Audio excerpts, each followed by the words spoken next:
Bienvenidos a este segundo programa de la segunda temporada de Conversando. Estamos en un enclave que yo creo que es, bueno, huelga todo lo que pueda decir porque ya lo estáis viendo. Y esta tarde nos acompaña un poeta que ha venido nada más y nada menos que de Mallorca, Luis Oroz. Porque yo te conozco a ti por los blogs y sobre todo lo que más me enamora es el nombre de tu blog, Poesía del Instinto. Poesía del Instinto. No podía ser de otra manera, porque mi poesía viene de ahí, viene del instinto, viene de un componente genético, y es que no tengo otra explicación. O sea, al fin y al cabo escribo instintivamente y ni siquiera sé de dónde me viene, o sea que de ahí el nombre. Pues es precioso que lo sepas.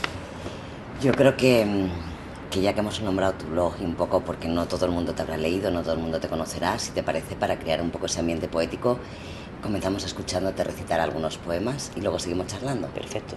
La impresión de las palabras. Abrió la puerta y dibujó una fecha. Estaban esperando las palabras al pie de sus dos manos, pretéritas, silentes, cerradas y orgullosas, como una cicatriz. Movió sus dedos, encendió las lámparas en cada habitación del diccionario. Nacieron hijos de la madre estéril, caimanes de la rabia, mariposas de cada corazón que se envolvía con la seda brillante del amor. El beso se deshizo de los labios y fue cobijo, soledad o muerte. Comprendió que la vida era un discurso de palabras inmensas, una impresión fugaz que permanece en el aire sin aire de la imaginación, la onírica verdad que se reinventa en lo desconocido. Comprendió que el silencio que se escribe es el único fiel a su significado, que la palabra barco chirría bajo el cielo de la boca que roza sus maderas y que lanza una red para arrastrar naufragios, que la tierra se llena de jardines y que en el mar se imprime el horizonte y en su bocal respiran los delfines de cada libertad. Cerró la puerta y susurró, vacío. Cayeron las palabras con su látigo negro hacia el abismo de lo no mirado, y el mundo se llenó de realidades que sangraban, exactas, igual que tu conciencia. Hoy descubro que el cielo es un lugar pequeño, si no hay virtud para esconder un ángel. Qué dulce tu recitado y cómo me ha gustado. Muchas gracias. ¿Me recitas otro? Venga, vamos a recitar la Elipa. Ha venido a pedirme que regrese, a inyectarme en la piel el botox transparente de la complicidad. Trashumante dormida, vuelve y desplaza su flexible gravedad de kilómetros y va doblando el mundo en el libro de mapas del deseo. Allí, muda y distinta, habla otra vez sobre una edad difícil, entorna las ventanas de mi casa extranjera y pregunta en voz baja, como un rezo que absorbe la distancia y el tiempo, como un secreto en la canción del aire, y cruza una pelota sobre el aro de los remordimientos. La nostalgia es un grito, le respondo, una boca pequeña que te besa en los ojos, o una luz que modela alguna oscuridad de plastilina. Conozco ese lugar, esa calle sin suelo, esa casa sin huéspedes, esa mesa de humo donde apoyar los brazos que sujetan la historia, y la torpe ambición de un exiliado que surge de la tierra con sus manos estériles, su anestesia de pájaros, para tirar 1000 piedras contra el agua de la felicidad. No voy a regresar, pero puedes pedírmelo. Tu voz son 5 amigos jugando al baloncesto en la estrecha canasta del oído. Caramba, Luis, qué precioso, qué imágenes. Es tu barrio, ¿verdad? Mi barrio, muchas gracias. Se nota ahí la entraña y el corazón, se nota todo. Poesía del Instinto, decíamos, es tu blog donde muestras no solo tus poemas, sino aquellos que quizá te gustan un poco más, ¿no? Sí, he intentado últimamente hacer una selección de gran poesía, lo que a mí de lo que a mí me llega y bueno, me gusta que la gente que llega pueda leer buena poesía, porque yo sobre todo me considero un buen lector de poesía. Y además es importante porque uno se muestra, pero se muestra quizá al lado de los grandes, y eso es muy valiente. Bueno. Porque claro, poner un poema tuyo y poner un Ángel González es valiente. Sí, bueno, en realidad no es mi pretensión tampoco pero bueno, hacer comparativas, ni mucho menos, sino que bueno, es la gente que admiro y donde es tu pequeño, soñaría llegar, ¿no? Tu pequeño homenaje de alguna manera, y un poco, quizá un poco también donde bebes, ¿no? Exacto. Sí. Y tienes un segundo blog que lo habías enterrado, recientemente lo has rescatado, que yo lo he descubierto y me encanta. Lo tienes abandonado también, casi te voy a regañar porque me parece muy interesante, pero tienes ahí un poco, no sé si es por trabajo o qué. Y es un blog donde compartes un poco tus reflexiones sobre la poesía, sobre la poética, y también haces lo mismo, también vas trayendo un poco lo que grandes escritores o grandes poetas piensan, y al hilo de eso vas un poco desgranando. Sí, es un blog que nació con esa intención de reflexionar sobre la poesía, sobre las poéticas. Bueno, tenía pocos lectores y pensé que a la gente no le interesaba mucho, además a veces me extiendo demasiado. Y hablando de esas reflexiones poéticas que haces en el otro blog, que a mí me parece muy interesante y me parece que no te alargas mucho, dicho sea de paso, he leído en alguna parte, para ser honesta, creo que en las afinidades que te publicaron, puede ser tu poética. La voy a leer para no tergiversar porque quiero un poco que la desarrollemos. Dices de tu poética: si quieres respirar sobre las páginas, recuerda traer oxígeno. Los poemas se ahogan bajo tus ojos muertos. Déjame que te haga una pregunta antes de que me lo comentes. ¿Dónde y cómo recargas la bombona de oxígeno? Pues el oxígeno al final uno tiene que beber de otros poetas, lógicamente. Y al final leer te provoca esas sensaciones que uno necesita encontrar. Te remueve. Y entonces, bueno, a partir de ahí uno empieza a exprimirse un poco, ¿no? A exprimir sus sensaciones, a exprimir sus pensamientos, y necesita ese oxígeno. Y bueno, en relación a la poética, el lector de poesía de por sí tiene que tener una especial sensibilidad, tanta como el poeta. O sea, es una cosa compartida, ni más ni menos. Porque si ¿Es uno... poeta el lector como el propio poeta? Por supuesto. Si no... O debería de serlo Si un lector lee poesía de una manera fría y sin querer implicarse, nunca va a encontrar nada que le proporcione un placer, el placer de la lectura, ¿no? Entonces al final tanto depende de uno como de otro. Vale, voy a seguir con alguna de las afirmaciones que me han llamado la atención de este blog. Dices: si los seres humanos fuéramos completamente felices, no existiría la literatura, no la poesía, la literatura. Tela. Sí. Tela. No creemos para nada en la literatura, voy a seguir en tu dinámica, en la literatura alegrista. O sea, toda la gente que ha escrito la belleza por la belleza, ¿nos la cargamos? No necesariamente. Al final, los procesos de creatividad, yo creo, y esta frase la leí no es mía, la leí de un escritor, pero no recuerdo quién, o sea, no te lo puedo citar, pero la leí. Vale, probablemente yo la he traído de contexto y está puesta así, vale, perdóname entonces. Sí. No, y bueno, al final, en los procesos de creatividad, yo creo que uno está en horas bajas, no sé por qué me da esa sensación.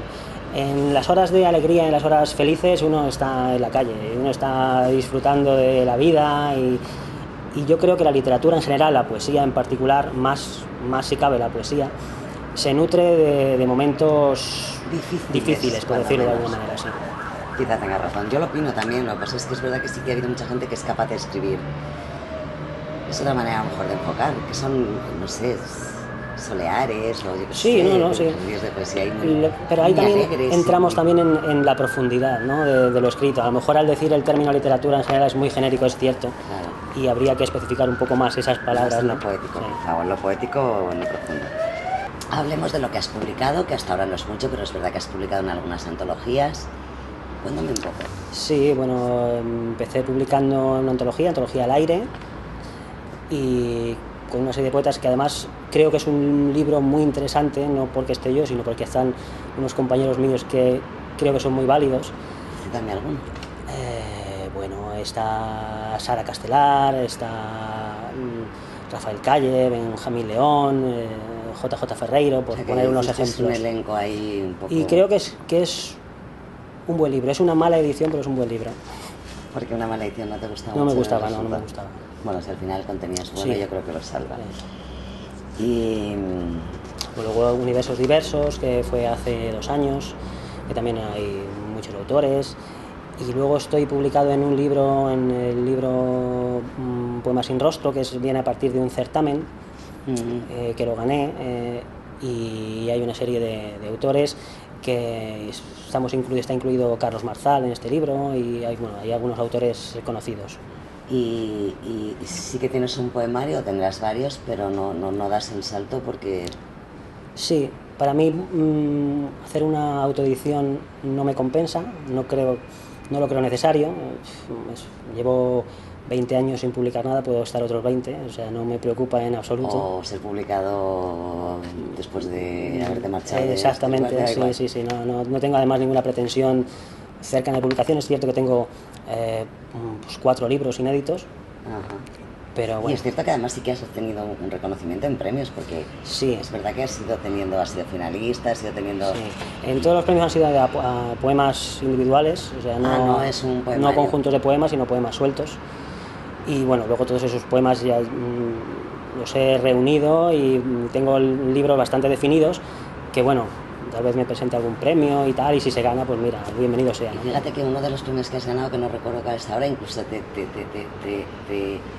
te permite hacer de jurado, que es una experiencia de ser, a mí me parece, bueno, yo me querría morir, porque sí. Tener que decidir me parece un horror. Sí. Pero... Esto gracias a Canal Literatura, que es el principio que me dieron el premio, y ahora tengo la suerte de ser jurado con Raquel Lanceros, una grandísima poeta, y bueno, ya mismo hacemos el fallo, o sea que encantado. O sea que lo tienes reciente.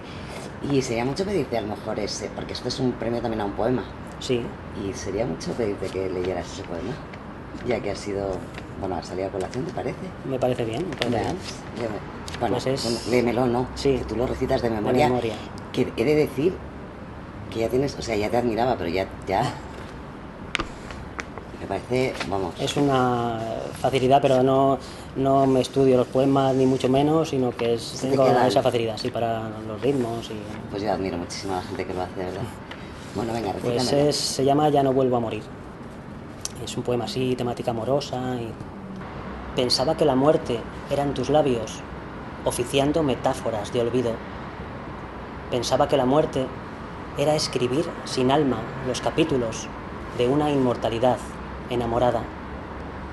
Creía que morir era dejarse 2 ventanas abiertas y algún libro, eternamente prólogo, en la casa sin piel de la conciencia. Tenía tantas risas, casi tuyas, que quise desreír la vida entera en pantallas de luz. Ahora descubro que dejé de sentir, tal vez sintiendo, un fúnebre latido entre los dedos, que descolgué el exilio de tu beso para avivar silencios, y mi boca se dedicó a contar cuántos poemas se van de funeral sin ningún muerto. Pensaba que la muerte era un reguero de puntos suspensivos, y olvidé que el espíritu se nutre de todos los cadáveres, de todas las incógnitas que viven silenciando el compás de las palabras. Ya ves, tengo tu olvido borracho de una añeja indiferencia, pero ya no hay un cura en los espejos extremando la unción de las caricias. Soy la reencarnación de la sonrisa que se escapó de ti mientras dormías, y la muerte fue solo el anticipo de un cariño exprimido. Ya no vuelvo a morir cuando te pienso. Tengo la inmunidad del que ha aprendido a guardar en la tumba una inyección letal para los sueños. Caramba, entiendo el premio. Entiendo, Poemas sin rostros es Poemas sin rostro. el título, y el premio es en Murcia, es de Canal Literatura. Exacto. Bueno, pues creo que lo mereces. Una pregunta un poco comprometida, Dispara. pero te lo voy a plantear así con un símil. Tú imagínate, me has dicho que fundamentalmente eres lector, me imagino que como todos los poetas nos nutrimos ahí. Vamos a pensar que tienes un incendio en tu casa y solo puedes coger un libro, máximo 2, porque te están desalojando la policía con megáfono. Dime, ¿qué te llevas? ¿No podría coger un saco, una bolsita? He hecho incendio por no poner, he hecho incendio por no poner la isla. Ya. Y bueno, porque además lo he vivido y es verdad que tuve que pensar que cogía un par de libros. Pues es Complicado. muy complicado, muy complicado. ¿Hay uno favorito? Yo creo que cogería una antología de Ángel González, que tengo en la mesita, y como Ángel González es un poeta que tiene de todo, ahí uno se puede nutrir bien. Bueno, una buena elección. Ya sabía que era una pregunta un poco complicada. Voy a comentarlo contigo, uno va aprendiendo en este mundo de la poesía, sobre todo tú que llegas de una forma autodidacta, vas leyendo mucho, aprendes mucho en foros, no sé si has hecho algún taller y tal, y uno aprende y aprende y aprende. Y llega un momento, y es una pregunta, que uno tiene que desaprenderlo todo. Yo estoy absolutamente convencido. ¿Para escribir más libremente? Estoy absolutamente convencido, porque es que el aprendizaje, una vez que se asimila, no se necesita. Es como conducir. Sí, yo creo que uno va aprendiendo y como tú le llamas desaprender, es ir olvidándose de lo que ha aprendido, lo cual no quiere decir que olvide lo que ha aprendido, sino que no le es necesario tenerlo presente. Claro, como uno no va pensando en qué señales ni nada, exactamente. Va un poco al final, inconscientemente, uno sabe, pero no sabe por qué sabe. Se pones a escribir. Y en cuestión de estilo has ido cambiando, porque yo te he conocido recientemente, es verdad que a lo mejor lo más antiguo tuyo no lo he leído, pero sin embargo sí que he leído en algunos sitios sonetos muy bien hechos. Me acuerdo que hizo Batani esta historia de los, bueno, que todavía la hace, que hacen los diablos, como y eran los únicos que se salvaban, por lo menos técnicamente, y luego tampoco estaban mal de contenido, quiero decir. Sí, bueno, yo empecé a escribir quizá por lo más difícil, que es por la poesía rimada, poesía clásica, y bueno, tenía cierta facilidad para los ritmos y tal, y mucho antes de saber de métrica yo ya escribía sin saberlo. Sí, escribía métricamente bien, y luego me di cuenta mucho más tarde de que lo hacía, o sea que sí, empecé con esto, con la poesía clásica, y luego una cosa fue derivando a una poesía más libre, y cada vez está siendo más libre, que al fin y al cabo yo creo que es bueno. ¿Te gusta lo que escribiste rimado? ¿Hay alguno que te gusta especialmente? ¿Conservas buen recuerdo o directamente lo has olvidado? Sí, porque además ¿Y te avergüenzas? Que hay no, gente que va. Hombre, hay poemas que mejor que se queden ahí guardaditos y que nadie los saque y tal. Pero hay poesía que a mí me ha dado satisfacciones, porque hay poemas. Con los poemas rimados clásicos fue con los primeros que tuve contacto con otros poetas, con otra gente, y tengo especial cariño a algunos. ¿Sí? Hay otra de tus afirmaciones que a ver si somos capaces, a ver si eres capaz de explicármela. Dices también en este blog que reflexionas, dices, me parece buenísimo, en nuestra memoria está posiblemente la llave de la emoción poética. Cualquier experiencia humana es susceptible a ser transformada. Entiendo, a ser transformada en poetizada, poesía. Sí. Sí, bueno... Pero tú fíjate que te centras en la experiencia, o sea, sabes que existe esta poesía de la experiencia. Sí. No te centras en los objetos, que yo muchas veces he preguntado, ¿todo es poetizable? ¿Es poetizable el cenicero, el foco? O quizá lo sea alguna gente. No, tú eres más de emociones. Sí, yo creo que tiene que tener un componente emocional. La poesía necesita de la emoción. Imprimir esa emoción, que muchas veces es lo más complicado. Emoción del tipo que sea, no tiene por qué ser una emoción nostálgica, o hay poesía social muy emocionante. Pero es que eso es una emoción. Son emociones, ¿no? Al fin y al cabo, y la poesía se nutre de la emoción. Sin emoción hay poemas métricamente perfectos, pero sin emoción les falta algo, cojean, ¿no? O sea que el poeta no es un fingidor. El poeta, aunque no sea su momento, escribe sobre lo que tiene. Sí, el poeta puede fingir situaciones, pero dentro de esa irrealidad se esconde su realidad. ¿Y qué hay de esta historia que la gente defiende, o algunos poetas defienden mucho, que el mejor escritor es justamente el... Yo lo he oído, supongo que con los foros también, porque eso está mucho, que el mejor escritor es el que puede escribir sin la emoción, o sea, el que puede manejar el lenguaje tan perfectamente para transmitir esa emoción sin ser verdadera. ¿Lo has oído? ¿No te Sí, suena así? pues sí. Pero no te lo Yo crees. no lo creo, porque al final la palabra tiene...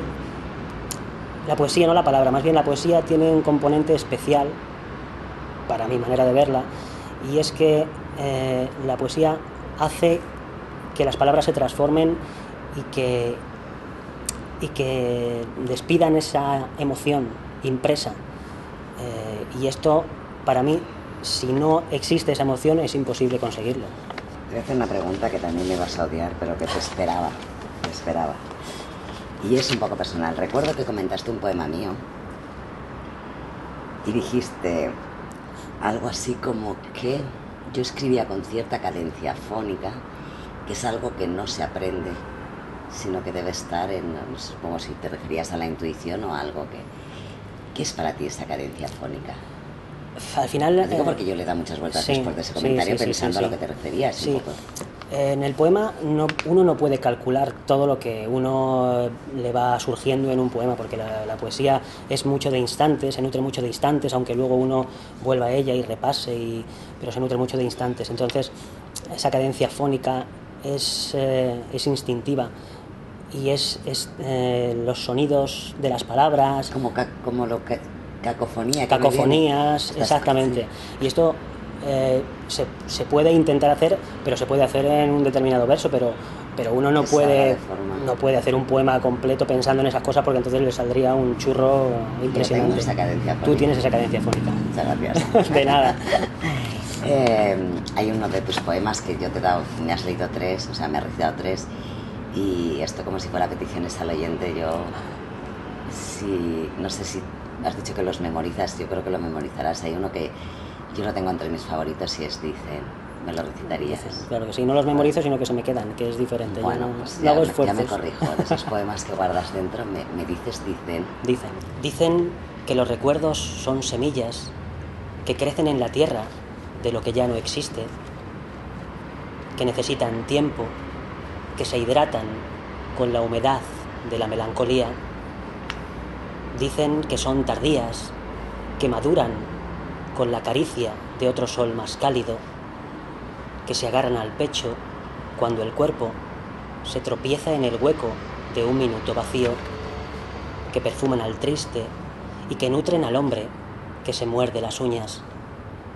Dicen que la memoria solo espera el sabor que la devuelva a ese lugar en donde nunca estuvo, que no puede moverse cuando sujeta el peso de las cosas que pasan.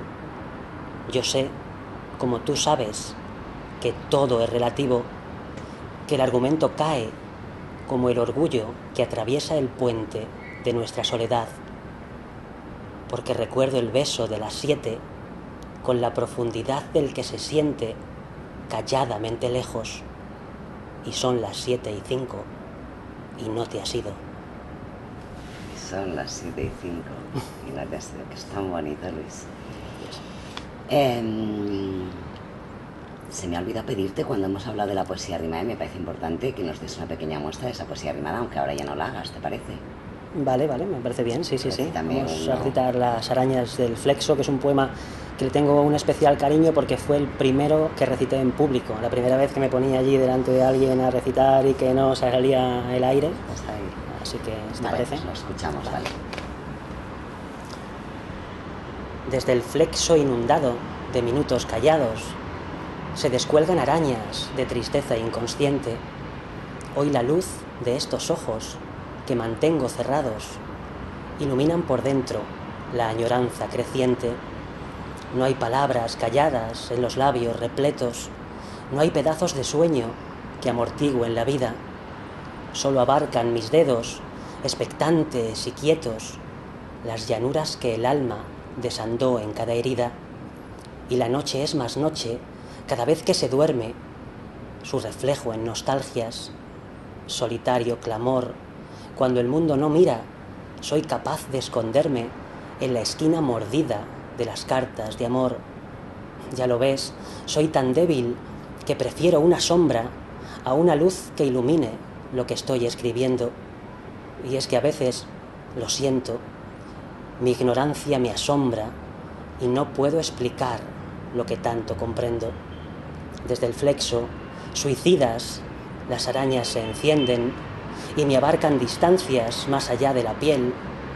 Me recorren las venas y los párpados prenden 4 pétalos tristes de mi flor de papel. Se levanta la cárcel de pesadas pestañas y los hilos que el tiempo se empeñó en descoser van formando el misterio de las 1000 telarañas, enredando en el pecho lo que no pudo ser. Quedan 4 palabras suplicando un alarde, quedan dulces o amargas 3 arañas más mías, 2 pupilas inmensas y una luz tan cobarde que se apaga al contacto de mis manos vacías. Para que luego digan que la rimata. Para que luego digan que la rimata. Me ha encantado, muy chulo. Gracias. He notado algunas veces recitando un pequeño temblor. ¿Tiemblas un poquito? Sí, la verdad es que es lo que hablaba antes del componente emocional. Yo no me puedo despegar de él aunque lo intente. A veces, aunque haya recitado un poema 20 veces, el poema te transporta al momento de escribirlo y a las sensaciones vividas anteriormente, ¿no? Y eso conlleva una emoción que uno no puede sujetar a veces, y es por eso. Sí, de hecho a veces yo a veces con algunos poemas me quiebro y no puedo. A veces pasa. Sí, comprendo. No sabía si era un poco un rollo de nervios o era... por eso quería preguntártelo. Por último, quizá hubiera debido de ser la primera pregunta, pero me gustaría preguntarte... Ahora me has desmontado un poco esta teoría que yo me había elaborado sobre ti, pero yo te tenía como un poeta de cocción lenta, es decir, que escribías muy poco y muy despacio, quizá porque publicas con cuentagotas en tu blog. Me has dicho que tienes 4 poemarios, o sea que ya me lo has desmontado, pero dime un poco cómo es la génesis, cómo te nace un poema. ¿Te ronda días? ¿Es súbito? ¿Lo trabajas mucho? ¿Cómo nace? Sí, normalmente es... Un momento de la creación. O sea, normalmente viene de un momento inspirador, ¿no? Es muy manido decir esto, pero es la pura realidad y es lo que hay.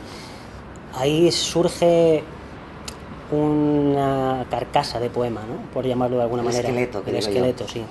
Y de ahí uno va edificando. Después, poco a poco, y es verdad que es de manera lenta. Cuanto más tiempo pasa, cuanto más escribe uno, más lento es el proceso. Y ojalá sea así, mejores son los resultados, ¿no? Porque cuando uno trabaja para llegar a un cierto grado de satisfacción personal. Exactamente, que uno esté contento con lo que ha hecho, al final te cuesta más y cada vez uno se exige más y eso de alguna manera va en contra de la producción, pero o sea, en la calidad debe de notarse. Necesario reposarlos. Sí. Imprescindible. La nevera es absolutamente necesaria para mí, porque además uno cuando acaba de escribir un poema le parece maravilloso, es estupendo, y cuando han pasado 2 días dice, uff, y aquí hay que quitar cosas y aquí hay que cambiar, o sea que... Bueno, de todas maneras no muchos resisten el paso del tiempo, aunque pasen meses, a veces luego después. Seguiría, porque ya sabes, además llega un momento que cuando uno ya empieza a charlar ya fluye solo y seguramente estamos fuera de tiempo y seguramente también has visto algún programa de Conversando y sabes que nuestros finales son esos versos que es la huella del poeta que nos ha visitado, que ha charlado con nosotros. ¿Nos regalas esos versos tuyos? Muy bien. Bueno, tuyos. Yo digo tuyos porque a mí me gusta que sean del poeta, pero sí. puede ser de cualquiera si prefieres. Si te parece te digo 3 versitos de Imagine, que es el último poema que he escrito. Que es fantástico. Vale. Pero nadie te dijo, y la existencia vuelve como un boomerang a dejarte doblada entre mis manos. Preciosos. Muchas gracias por venir, muchas gracias por charlar, por compartir poesía.